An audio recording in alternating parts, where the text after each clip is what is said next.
Is it true? Hey guys, what's up? It's Brandon over here at BRE. It's just me by myself today. I don't know why. Christian left me here all alone. I don't know what to do. I don't know. But anyways, man, it's getting hotter now. I'm really not liking this heat. Like, I used to be used to it because, I used to do marching band stuff, but nowadays, it ain't cutting it. And then on the news, they're saying that it's going to be 120 next week. I'm like, are you serious? I'm like, oh my god. So how are you guys being in the heat today? You guys doing okay out there? Because I know it ain't. Oh yeah, thanks. Yeah, I finally got a haircut. Now it's not all like long and yeah. Feels a lot better now. Now I'm not like, bathing in sweat because of all my hair and stuff. So it's all good. But yeah, so basically today, aside from, oh, stop, Jonathan. I literally just started. I don't need to hear this next, please, right now. Anyway, so today, generally I'm going to be talking about, to wrap up finally, regarding everything on E3, basically like some of the downsides or really the disappointments that people have been, talking about after the event was over with. Some of them in particular that I'm also aside on. No, you next, please. This is right. No, it's wrong. No, that's wrong. Anyway, so now that E3 is over with and everything, now that we got over with on talking about all the hype titles to both you and E3. Okay, Jonathan, to both of us. Anyway, so basically, after, the whole hype with, Mario Odyssey and, Metroid Prime 4, the release of the Xbox One X coming later on, and basically everything that was talked about that everybody was excited about. There were some things that I know some of you were probably, like, not feeling too, what's the word? Happy? I don't want to say, like, just happy about, but like I said, disappointed in. One of the things that did bother me, even though I'm not too keen on Sony as compared to I am with Nintendo, is that they really didn't say anything regarding like firm dates on their big exclusives that are coming later. Like, I don't know why.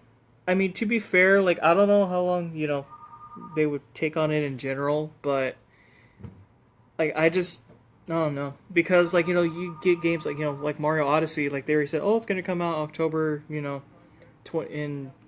October 27, 2017, and some of them you had like holiday 2017 or something like that, or summer 2018, etc.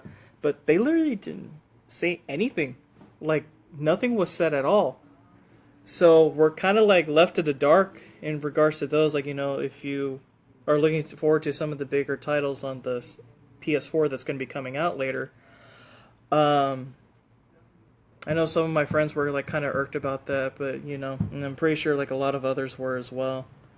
But what else was there? Oh yeah, the price for the Xbox One X is absurd. Like, a lot of people really don't like the fact that everything that comes with, it's great. Like, for a new, that spiffy new Scorpio graphics card, or, the water cooling system that they have within it to keep the system cool since it's using so much power. But you're literally buying a brand new, Xbox One, like as if it was like, day release price back when it came out. But you're basically just paying for, the fancy new graphics card and, the water cooling system within it, and not really much else.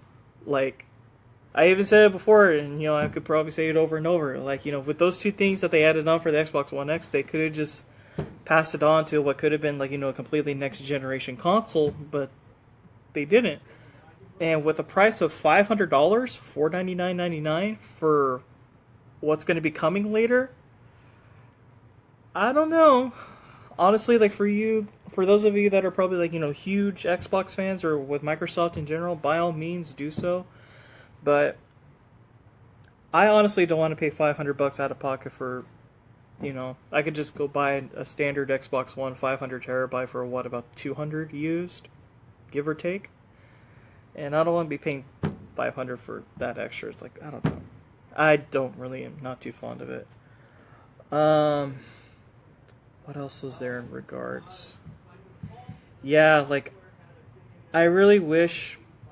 I mean, there's always downsides. Every E3 conference, etc. Things that people are looking forward to, but they don't really mention anything about. Um, what else would there be? Oh yeah, that's what I was gonna. I don't know if you guys are too familiar with the Infamous games. The Infamous games, for those of you that don't know, those games were a lot of fun. That basically whatever you did influenced, your game overall. Basically, like on the decisions that you made, like either for good or for bad, or neutrality per se. But Sucker Punch wasn't there this year, which is the company that made the Infamous games. So I don't know what's up with them. Like they could be working on something. I don't know. I mean, the last thing they done was what was that Infamous game? I think I have it right here. Let me look it up. Let me look it up real quick. It's the I remember. It's Infamous Second Son. That was the last Infamous game that came out from them, and it was pretty good. I enjoyed it, but I don't know if they're making another Infamous game in general, or if they have other plans. I don't know, but it was just pretty interesting that they weren't there. And I really hope, that they still continue making, those games, or, who knows, they might even have something else come out that we don't even know about yet. What are some of the things that you guys were, trying to look forward to at the E3, but they didn't talk about? I know Christian was like, what did he say? He's like, well, why didn't Crash appear at E3? I'm like, because it's already almost done. It's literally like next month, no? It's either like, yeah, I think it's next month when it comes out, or late this month, one of the two. I'm like, it's literally ready to go, and we're just waiting for it to come out on initial release. But I wish they had like or like make another Spyro game or something. But that's just me with my hopes all the way up here and stuff. But um, I think the one that really itches me the most from Nintendo per se, they talked about all these amazing games coming out, and I'm really excited for all of them. But the one thing that's really been on my mind that I've been waiting for news on ever since I heard about it in January was the Virtual Console for the Switch.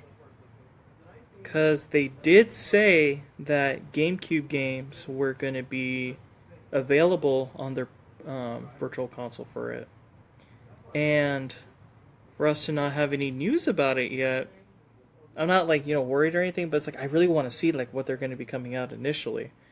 But I know, however, they did say it's not going to be till the end of this month, or not this month, this year. And I just really hope they say something soon, because I really would love to have some GameCube Virtual Console games. Like because there are some GameCube games out there that are really hard to find or really expensive. For example, Fire Emblem. I think it's Path of Radiance or Radiant Dawn, one of the two. I think Radiant Dawn was Wii. Either way, it's one of the two. But yeah, that game in itself is really expensive. It's like I think it's like 70 to 90 without the case. And I really want to play that game again, but I don't want to pour out that much just to play it again. Well, because I can't, because bills and stuff, etc. But and also like it's like some memorable titles that everybody's played, like Mario Sunshine or Luigi's Mansion. Mario Kart Double Dash would be another good one for your friends. But I'm just curious to how they would implement like a classic controller. I know they have one for the Switch, but that thing's like what, $70 or $60? It's one of those two. I remember seeing it, or unless if it's in between at 65, and I don't want to keep buying each one of those controllers just to play it. However, I think with their firmware update for the Switch that just happened not too long ago, that there's a third-party company that made a GameCube, controller adapter, for the Wii U. Apparently, it works on there. So I'm hoping that those will be able, that they might make one for that, so we can use our GameCube controller still for Virtual Console GameCube games if they so desire to or not.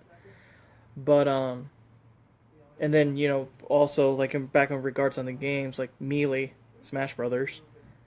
I know a lot of people are still even looking for that game today. Not just for from a competitive standpoint, because there are people around here in Fresno that do play it a lot and still hunt for the game itself. But there are also those that simply just enjoy the game back then, with all their friends and everything. They're still trying to hunt for it, but that game alone with case and everything, $60 easy, regardless. Or by itself like 40. It's nuts. So games like that will be able to be purchased on through their shop for like what 10, 15 at most, probably give or take on the title. Because I know like Game Boy games like Pokemon Yellow, Red, and Blue on the virtual console on the 3DS shop is like 10. So I'm only like trying to think of like what would be fair. Like I wouldn't even mind playing the Mario Party games again, especially like 4. 4 was a lot of fun. Yeah, the clock's ticking on that, and I really hope that they give us some news on it because I really wanted to play it. But even though I don't have a Switch right now, anyway, like by the time I get one, hopefully it'll be out. I'm honestly just waiting to get my Switch because, like, as much as Breath of the Wild was great and everything, I honestly got it on Wii U because there really wasn't any other Switch titles looking to get. ARMS I'll probably get later. It's a lot. It's a lot of fun. I actually did play it at my friend's house, and it's nuts. What else do we have on the Switch that's coming out aside from Odyssey? Yeah, because I'm not going to be getting my Switch till Odyssey comes out because I feel like that there's probably going to be a bundle for it later. Because I know they did that with previous games, like especially like the Mario Kart game for the Wii. I remember they did, and I know for Wii U they had a bundle for Splatoon and was it Mario Kart? No, it wasn't Smash. Yeah, I think it was a Mario Adventure game or Mario Kart 8 and Splatoon. I know that they made a bundle for. So I'm just basically, counting the days as they go until I get it eventually. It'll probably be 300 including the game, so I don't mind that. But anyways, like I think other than that, like those are generally like mostly what people have been talking about lately as to what were like some of the downsides with E3. Like some disappointing things that that weren't talked about at all. But now we just gotta wait till next year and see what other games that those companies will have up their sleeves, or or new consoles, or something like that. But either way, like I'm pretty happy with this year's E3. It was good. It wasn't bad as compared to the others in the past. But I think other than that, like that's really about it. Like if anything, like what are your guys' like some of the things like I said or asked earlier? Like what were some of the things that you're looking forward to during the E3 conference when it happened, but they didn't really talk about it? Um, I don't know, but other than that, I think that's about it. In regards to that, just whatever you're thinking, just go ahead and leave your comments down below, and we'll be checking them out and reply back to you on them. So that'll be a lot of fun. And other than that, I'll try to see if I can get the boss man to get more Mountain Dew because right now it's hot. It's only getting worse as the week goes on. I'll try to give him some Dr. Pepper because Dr. Pepper's really good. Dr. Pepper's the best. So we can prescribe you all doctors for free. Alright, but other than that, that's about it. So thanks for joining me today, and I will probably catch you guys next Tuesday. And Christian should be back, I think. Hopefully. We'll never know. So, take care, guys. See ya.